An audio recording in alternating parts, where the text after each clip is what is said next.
జ్వాలాతోరణం అనే ప్రత్యేక ఉత్సవం కార్తీక పౌర్ణమి రోజున జరుపుతారు. శివకేశవ భేదంలేని పరమ పవిత్రమైన మాసంలో కార్తీక పౌర్ణమి రోజున జరిగే జ్వాలతోరణ దర్శనం చేస్తే సర్వపాపాలూ తొలగుతాయి. జ్వాలాతోరణ భస్మం ధరిస్తే భూతప్రేత పిశాచ బాధలన్నీ తొలగిపోతాయి. కార్తీక జ్వాలా దర్శనం వలన మానవులకు, పశుపక్షాదులకు, క్రిమికీటకాలకు సైతం పునర్జన్మ ఉండదని ప్రతీతి. కార్తీక మాసంలో అత్యంత విశిష్టమైన అంశం జ్వాలాతోరణం. కార్తీక పౌర్ణమి నాడు శివాలయాల ముందు 2 కర్రలు నిలుపుగా పాతి ఒక కర్రను వాటికి అడ్డంగా పెడతారు. అడ్డంగా పెట్టిన కర్రకు కొత్తగడ్డిని తీసుకొచ్చి చుడతారు. దీనికి యమద్వారం అని పేరు కూడా ఉంది. ఈ నిర్మాణంపై నెయ్యి పోసి మంట పెడతారు. ఆ మంట కింద నుంచి పరమేశ్వరుడి పల్లకిలో అటూ ఇటూ 3 సార్లు ఊరేగిస్తారు.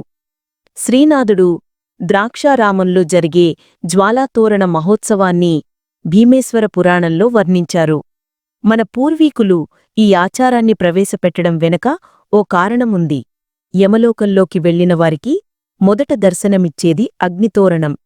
యమలోకానికి వెళ్లిన ప్రతి వ్యక్తి ఈ తోరణం గుండానే లోపలికి వెళ్ళాలి. వాస్తవానికి ఇది పాపులకు వేసే ప్రథమ శిక్ష. ఈ శిక్షను తప్పించుకోవాలంటే ఈశ్వరుణ్ణి ప్రార్థించాలి. అందుకే కార్తీక పౌర్ణమి రోజున ఎవరైతే యమద్వారాన్నించి 3 సార్లు అటూ ఇటూ వెళ్ళి వస్తారో వారికి ఈశ్వరుడి అనుగ్రహం లభిస్తుంది. అతనికి యమద్వారాన్ని చూడాల్సిన అవసరం ఉండదు. అందుకే అందరూ తప్పనిసరిగా ఈ జ్వాలాతోరణ మహోత్సవంలో పాల్గొనాలి. జ్వాలాతోరణం కింద ఈశ్వరుడి పల్లకి పక్కనే నడిస్తే, శివా, నేను ఇప్పటిదాకా చేసిన పాపాలన్నీ ఈ మంటల్లో కాలిపోవాలి, వచ్చే ఏడాది వరకు ఎలాంటి తప్పు చేయకుండా సన్మార్గంలో నీ బాటలోనే నడుస్తానని ప్రతిజ్ఞ చెయ్యాలి.